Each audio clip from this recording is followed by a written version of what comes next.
열왕기하 22장 8에서 13절까지 있는 말씀입니다. 대제사장 hil기야가 서기관 사반에게 이르되 내가 여호와의 성전에서 율법책을 발견하였노라 하고 hil기야가 그 책을 사반에게 주니 사반이 읽으니라. 서기관 사반이 왕에게 돌아가서 보고하여 이르되 왕의 신복들이 성전에서 찾아낸 돈을 쏟아 여호와의 성전을 맡은 감독자의 손을 맡겼나이다 하고 또 서기관 사반이 왕에게 말하여 이르되 제사장 hil기야가 내게 책을 주더이다 하고 사반이 왕의 앞에서 읽음에 왕이 율법책의 말을 듣자 곧 그의 옷을 찢으니라. 왕이 제사장 hil기야와 사반의 아들 아히감과 미가야의 아들 악볼과 서기관 사반과 왕의 시종 아사야에게 명령하여 이르되 너희는 가서 나와 백성과 온 유다를 위하여 이 발견한 책의 말씀에 대하여 여호와께 물으라. 우리 조상들이 이 책의 말씀을 듣지 아니하며 이 책에 우리를 위하여 기록된 모든 것을 행하지 아니하였으므로 여호와께서 우리에게 내리신 진노가 크도다. 아멘. 오늘 본문은 요시야 왕 때 이야기입니다. 성전을 수리하던 중 대제사장 hil기야가 한 책을 발견합니다. 대제사장 hil기야가 서기관 사반에게 이르되 내가 여호와의 성전에서 율법책을 발견하였노라. 여기서 율법책은 세페르 하토라입니다. 세페르는 책, 기록하다라는 뜻을 갖고 있고 토라는 단순한 법 조항을 이야기하는 것이 아니라 하나님의 가르침, 하나님의 인도, 하나님의 뜻을 의미하고 있습니다. 그러므로 성전에서 발견된 옛 책, 율법책, 고문서라고도 할 수 있겠죠. 그 책은 단순한 옛 문서를 뜻하는 것이 아니었습니다. 하나님을 잃고 살았던 백성에게 하나님의 뜻이었다라는 것입니다. 하나님의 백성이 어떻게 살아가야 하는지를 알려주는 언약의 말씀이었습니다. 그런데 이상하지 않습니까? 이 고문서, 율법책이 어디서 발견되었어요? 성전에서 발견되었습니다. 성전은 하나님의 말씀이 있어야 하는 곳입니다. 하나님의 뜻이 선포되어야 하는 곳입니다. 하나님의 백성이 말씀 앞에 서는 곳이 바로 성전입니다. 그런데 그 성전에서 율법책이 발견된 것입니다. 이것은 기쁜 소식이고자 슬픈 소식이기도 합니다. 말씀이 발견되었다라고 하는 것은 히브리어로 마차라고 합니다. 발견되다, 찾다, 마주치다라는 뜻을 갖고 있는 거죠. 새로운 것이 생겨나고 만들어졌다라는 뜻이 아니라 그동안 계속해서 존재하고 있었던 그 말씀이 발굴되었던 것입니다. 아주 귀하게. 인디아나 존스를 보신 적이 있나요? 땅속 깊숙이 들어가서 보물들을 발견합니다. 그리고 그 보물을 향해 후 하고 불 때 먼지가 화르르 일어나는 것입니다. 누구도 발견하지 못했고 사용되지 못했고 알지 못했던 그 보물이 발견되는 순간이었다라는 것입니다. 말씀은 원래 있었던 것입니다. 원래부터 존재하고 있었던 것을 사람들이 잊어버렸던 것입니다. 하지만 하나님의 말씀은 사라졌던 것이 아닙니다. 말씀을 향한 사람의 마음이 사라졌던 것이고 성전은 있었지만 그 안엔 말씀이 존재하지 않았다라는 것이죠. 성전이 존재한다라는 것은 그들에겐 제사는 있었다라는 것입니다. 하지만 제사만 있었고 순종은 없었습니다. 종교의 형식은 있었지만 하나님을 향한 두려움은 사라졌습니다. 이것이 요시야 시대의 현실이었습니다. 그리고 이것이 우리에게도 무서운 질문을 던지고 있습니다. 교회는 있지만 순종은 사라지고 하나님을 향한 두려움은 사라지고 있습니다. 누구에게나 어느 집에나 어느 가정에나 성경책 한 권씩 하나님의 말씀은 존재하고 있지만 그 말씀은 읽혀지지 않고 있다는 것입니다. 찬양이 있습니다. 예배가 있습니다. 교회라는 이름도 함께 있습니다. 그러나 하나님의 말씀이 우리의 중심에 있습니까? 말씀을 듣고 있습니까? 말씀에 순종하고 있습니까? 말씀이 우리의 생각과 우리의 선택 그리고 우리의 삶을 다스리고 있습니까? 라고 물어보고 있는 것입니다. 말씀은 발견되는 것에서 끝나는 것이 아니라 읽혀져야 하는 것입니다. hil기야가 발견한 율법책은 서기관 사반에게 전달되었습니다. 그리고 사반은 그 책을 읽습니다. 또한 왕의 앞에서도 읽고 있습니다. 서기관 사반이 또 왕에게 말하여 이르되 제사장 hil기야가 내게 책을 주더이다 하고 사반이 왕의 앞에서 읽음에, 읽다라는 말은 카라입니다. 단순히 혼자 조용히 읽는 것이 아니라 말씀을 소리내어 선포한다라는 의미를 갖고 있는 것입니다. 말씀은 성전에, 우리의 가정에, 책꽂이에 보관되어서만은 안 되는 것입니다. 말씀은 끊임없이 읽혀져야 하고 선포되어야 한다는 것이죠. 사람의 마음에 세워져야 하는 것입니다. 성경책이 있다는 것, 성경책을 들고 있다라는 것, 성경책을 갖고 있다는 것과 듣고 있다는 것과 선포된다라는 것은 다른 것입니다. 말씀을 알고 있다는 것과 말씀 앞에 자기를 낮추고 있다는 것은 다릅니다. 요시야는 왕이었습니다. 그러나 그는 말씀 앞에서 낮아져야 했습니다. 왕이 말씀을 판단하는 것이 아닙니다. 말씀이 왕을 판단하고 말씀이 왕의 잘못을 밝히는 것이죠. 이것이 하나님의 말씀입니다. 하나님의 선택입니다. 우리의 삶을 하나님 말씀 앞에 세우시길 바랍니다. 그리고 그 말씀을 선포하는 데에 앞장서시기를 바랍니다. 어떻게 선포하시겠습니까? 어떻게 말씀을 나타내시겠습니까? 우리의 삶으로 나타내시길 바랍니다. 나의 삶 속에 예수님의 사랑을 담아 나의 입술에, 나의 말 가운데에, 나의 호흡 가운데에 예수님의 사랑을 담아 전달할 수 있는 것이, 그것이 바로 말씀에 대한 선포인 줄 믿습니다. 우리는 말씀을 듣고 그 앞에 서고 그 말씀을 선포할 수 있는 그러한 인생을 살아가시기를 소망합니다. 요시야 왕은 말씀을 듣고 그의 옷을 찢었다라고 하고 있습니다. 왕이 율법책의 말을 듣자 곧 그의 옷을 찢으니라. 여기서 듣다는 샤마입니다. 성경에서 듣다라는 말은 계속해서 나오고 있죠. 샤마, 어느 정도 이제 기억하실 때가 된 듯 싶습니다. 샤마는 단순히 귀로 듣는 것, 내 귀를 쫑긋 세워 그거를 주의 있게 듣다라는 것으로 끝나는 것이 아니라 그 말씀을 받아들여 그 말씀을 순종한다, 그 말씀을 따라 살아간다라는 의미를 포함하고 있는 것입니다. 요시야 왕은 말씀을 귀로만 듣지 않았습니다. 마음으로 들었습니다.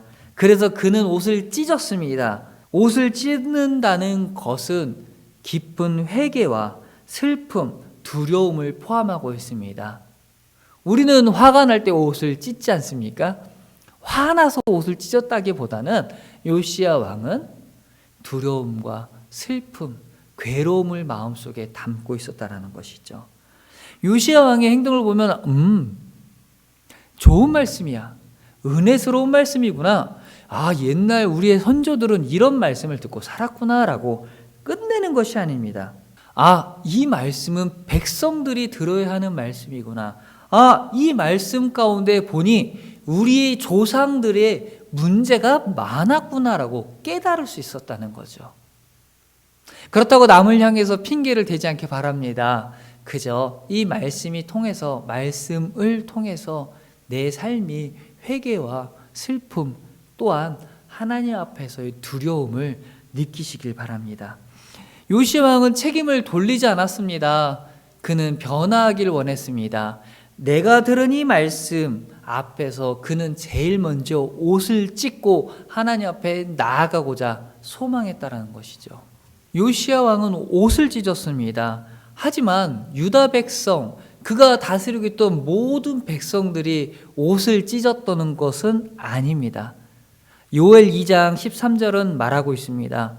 너희는 옷을 찢지 말고 마음을 찢고 너희 하나님 여호와께 돌아올지라. 아멘이십니까? 요시야 왕은 옷을 찢었습니다. 그 옷을 찢었다는 것은 간절함, 진실함에 대한 표현이었죠. 하지만 유다 백성들은 옷을 찢지 아니하였습니다. 그들의 마음을 찢지 아니하였습니다. 히브리 민족들의 문제는 더욱더 깊어져 있었고 유다 민족들, 히브리 민족들의 마음을 다시 세우기에는 역부족이었습니다. 그들은 마음을 찢지 못했고 그저 살아가고 있었던 그들의 삶의 모습, 그들의 형편을 변화시키려고 노력하지 아니하였습니다.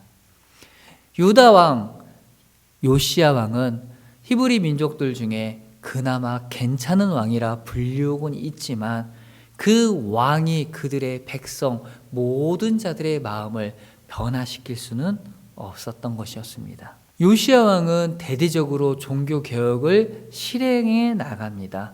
우상을 제거하고 산당을 헐어버립니다. 성전을 깨끗게 하고 유월절을 회복합니다.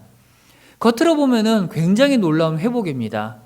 당연한 것들을 지금까지 지키지 아니하였던 것, 당연한 모습을 다시 당연하게 만들고 있었던 것이 칭찬받아 마땅한 일인지 라고 생각해 보게 되지만 그 또한 놀라운 일을 행하는 것이었습니다. 그러나 성경은 요시야의 개혁 이후에도 유다의 멸망을 완전하게 거두지 아니하였습니다.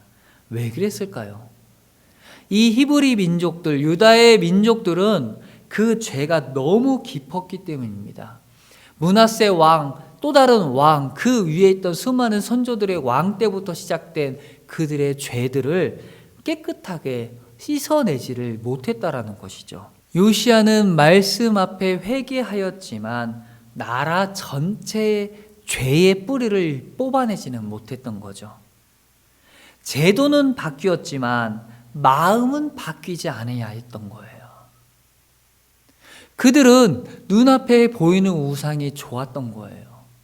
아무것도 만들어지지 아니한 섬길 수 없는 형상이 없는 야훼 여호와 하나님을 바라보는 것보다 눈앞에 있는 아세라 바알 신들을 더 좋아할 수밖에 없었던 그들의 삶의 깊은 뿌리가 제거되지 않았기 때문인 줄 믿습니다. 우리를 흔드는 것들은 내 눈앞에 있고 내 옆에 있고 내 앞에 있습니다.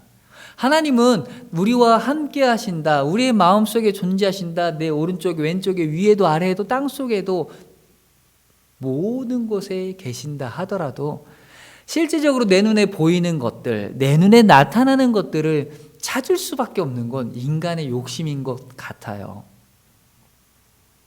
하나님을 다시 한번 돌이켜 생각하고 바라보시고 서시길 바랍니다.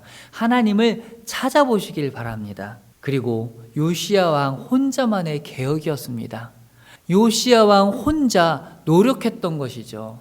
이스라엘의 많은 사람들은 그래 잘 해봐 나는 원치 않아. 왕이지만 권력을 갖고 있지만 그가 해낼 수 있는 것은 한계가 있었던 것이죠. 나 혼자 할 수 있는 것은 한계가 존재하기 마련입니다. 우리 속담 잘 알고 계시죠? 백직장도 맞들면 낫다라고 표현하고 있잖아요. 나 혼자 교회를 다니려고, 나 혼자 예배 드리려고, 나 혼자 기도하려고 하는 거 할 수 있지만 함께 한다면 조금은 쉽지 않을까 싶습니다. 함께하는 신앙생활을 하시기를 바랍니다. 유튜브로 보는 예배 좋습니다. 말씀을 듣고 그 말씀을 묵상하고 그 말씀을 깨달으려고 기도하는 것 좋습니다. 하지만 나아가 교회에서 공동체 안에서 올바른 신앙생활을 함께 할 수 있는데 손을 잡아주고 끌어주고 당겨주고 밀어주고 하는 그런 믿음의 동역자들과 함께 하시기를 소망합니다. 왕 한 사람이 옷을 찢음으로 끝나서는 안 됩니다. 두세 사람이 모인 자리에서 함께 옷을 찢고 함께 기도하는 그러한 신앙생활을 하시기를 소망합니다. 요시야 왕은 옷을 찢은 뒤 신하들에게 명령합니다.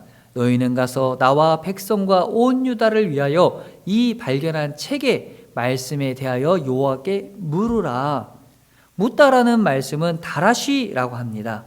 찾다, 구하다, 하나님의 뜻을 간절히 추구한다라는 뜻이죠. 요시야 왕은 듣고 사람에게 묻지 않습니다. 이 말씀이 무슨 뜻이 있습니까? 똑똑한 학자에게, 랍비에게 찾아가 이 말씀을 해석해달라고 원했던 것이 아니라 하나님에게 먼저 구합니다. 하나님에게 먼저 이 말씀이 우리에게 왜 주어졌는지, 왜 나타난 것인지 하나님 앞에 물어보는 것입니다. 하나님, 우리는 어떻게 살아야 합니까? 우리는 어떤 길을 가야 합니까? 어떤 모습으로 살아야 합니까? 라고 하나님 앞에 물어보는 것입니다. 회개라는 것은 360도 도는 것이 아니라고 다들 알고 계실 줄 믿습니다. 회개는 뒤돌아서 나아가는 것입니다. 내가 지금까지 향했던 나의 방향이 틀렸다라고 보여졌을 때 우리는 과감하게 그 길을 떠나 새로운 길로 향해 나아가는 것이죠. 근데 이 나아가는 길이 옳은 길인가? 그른 길인가? 어떡하지? 어떻게 할 수 있습니까? 하나님이 알려주실 줄 믿습니다. 하나님에게 묻고 하나님에게 소망하고 하나님에게 기도해서 내가 나아가는 이 방향이 옳은 길인지, 이 방향이 옳은 길인지를 하나님께 찾을 수 있기를, 그러는 신앙생활을 하기를 원한다라는 거죠. 요시야는 이어서 말하고 있습니다. 우리 조상들이 이 책의 말씀을 듣지 아니하며 이 책에 우리를 위하여 기록된 모든 것을 준행하지 아니하였으므로 여호와께서 우리에게 내리신 진노가 크도다. 진노는 히브리어로 해마라고 합니다. 불타오르는 분노, 거룩한 심판의 분노를 뜻하고 있는 것이죠. 요시야가 두려워했던 것은 단순한 재앙이 아닙니다. 하나님의 말씀을 버린 백성들이 마주해야 할 하나님의 진노를 두려워했던 것이죠. 요시야는 분명히 깨달았습니다. 문제는 말씀이 없었던 것이 아니라, 말씀이 존재하지 않아서, 하나님이 없어서 몰랐던 것이 아니라, 우리의 문제는 하나님의 말씀을 듣지 아니했던 것, 그리고 그 말씀을 순종하지 아니하였던 것을 요시야는 분명하게 알고 있었습니다. 하나님의 뜻을 몰랐던 것이 아닙니다. 그 뜻을 행하지 아니하였던 것이 문제였던 것입니다. 우리는 말씀이 부족한 시대에 살고 있지 않습니다. 오히려 말씀이 넘쳐나는 시대를 살아가고 있죠. 성경책은 누구나 갖고 있습니다. 핸드폰 속에서도 성경책이 존재합니다. 설교 말씀도 많이 있습니다. 원한다면 누구나 성경책, 설교 말씀 책, 유튜브, 귀로도 눈으로도 다 듣고 볼 수 있는 그런 시대에 살고 있는 것입니다. 목사님보다, 신학자보다 더 많은 신앙 서적을 읽을 수 있습니다. 그런데 정말 말씀을 듣고 있습니까? 그 말씀 앞에 마음을 찢고 있습니까? 하나님께 묻고 있습니까? 들은 말씀을 행하고 있습니까? 요시야 시대에 율법책이 발견되었습니다. 그러나 발견된 것은 율법책 한 권이 아닙니다. 잊혀진 하나님의 말씀, 다시 들려온 것입니다. 묻혀 있었던 하나님의 뜻이 드러나는 것입니다. 무뎌져 있던 양심이, 신앙이 하나님의 말씀을 통하여 다시 울리는 것입니다. 요시야는 그 말씀 앞에서 그의 옷을 찢었습니다. 그는 변명하지 않았습니다. 그리고 하나님 앞에 물었습니다. 그 말씀 앞에서 바르게 반응한 왕이었다는 것이죠. 그러나 요시야 왕의 개혁은 미완성으로밖에 행할 수 없었습니다. 공동체가 변하지 않는 개혁은 완성될 수가 없었던 것이죠. 모든 유다 백성들이 마음을 찢고 유다 왕처럼 하나님 앞에 바르게 서 나아갔다면 그들의 역사는 어떻게 달라졌을지 모르는 것입니다. 우리는 마음을 찢고 하나님 앞에 물어야 할 줄 믿습니다. 그리고 그 말씀에 순종해야 될 줄 믿습니다. 그리고 개혁에 앞서 나가야 될 줄 믿습니다. 우리도 요시야 왕처럼 옷을 찢고 말씀 앞에 서기를 바랍니다. 그러나 요시야 왕 시대의 유다처럼 겉만 변하게 하려는 그런 모습으로 끝나는 것이 아니라 우리의 마음을 찢는 그러한 신앙의 삶을 살아가시기를 간절히 축원합니다.